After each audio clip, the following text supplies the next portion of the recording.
destroy them utterly.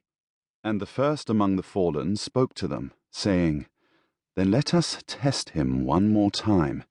It is for man's sake that we were insulted, for his sake that we were driven out, and for his peace that we are mortared under. Let us break the roof of hell with our fists, and murder the seed of Adam. For if God will not rouse himself to save his favorite creature, his sleep is deep, and we may catch him by the hair, and cast him down." And one of the fallen, whose name was Azazel, said, "Shall we kill them with fire or with cold?" And Lucifer spoke to him, saying, "Neither of these." "What then?" said the wicked angel. "With a great plague," answered Lucifer. And so it was. And the years that had passed since the Lord had come to be born among men were 1,348. 1. Of the donkey.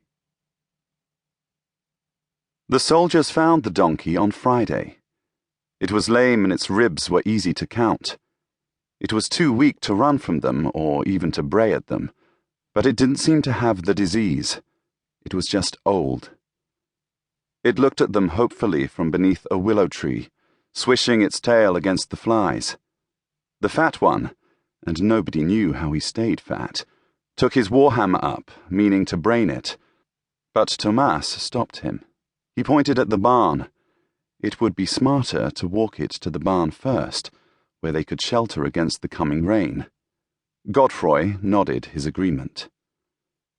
The 4 men had been on the road in their rags and rusty armor without a good meal for many weeks, living on spoiled food from houses, watercress and cattail tops from ditches, worms, bugs, acorns, and even a rotten cat. They had all eaten so much grass that they had green piss. The disease was ruthless here.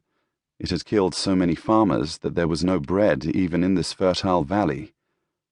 There were not enough hands to swing scythes, nor enough women willing to gather for the threshing, nor any miller to grind, nor bakers to stoke the ovens. The sickness, which they called the Great Death, passed mysteriously but surely from one to the other, as easily as men might clasp hands, or a child might call a friend's name, or 2 women might share a glance. Now none looked at their neighbours, nor spoke to them. It had fallen so heavily upon this part of Normandy that the dead could not be buried. They were piled outside in their dirty long shirts, and they stank in the August sun, and the flies swarmed around them. They lay in weed-choked fields of rye and oats where they had fled in delirium. They lay pitifully in the shadow of the town church, where they had crawled, hoping that last gesture would lessen their time in purgatory, stuck like glued birds to the limestone where they had tried to cool their fevered heads. Some fouled in houses because they were the last, and there was no one to put them out.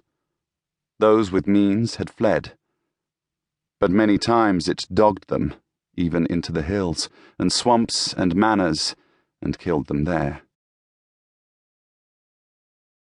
The soldiers made a fire in the barn, just near a small creek and a still house.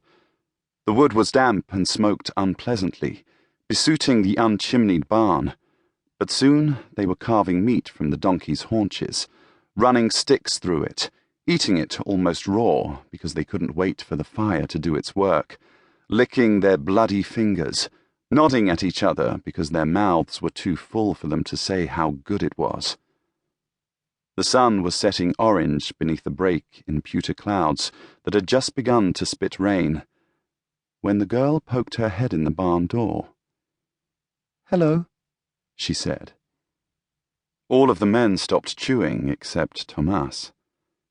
She was a bad age to meet these men, just too old to be safe, and just too young to know why.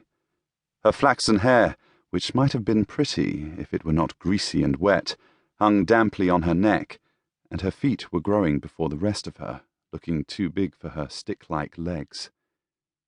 "Hello," she said again.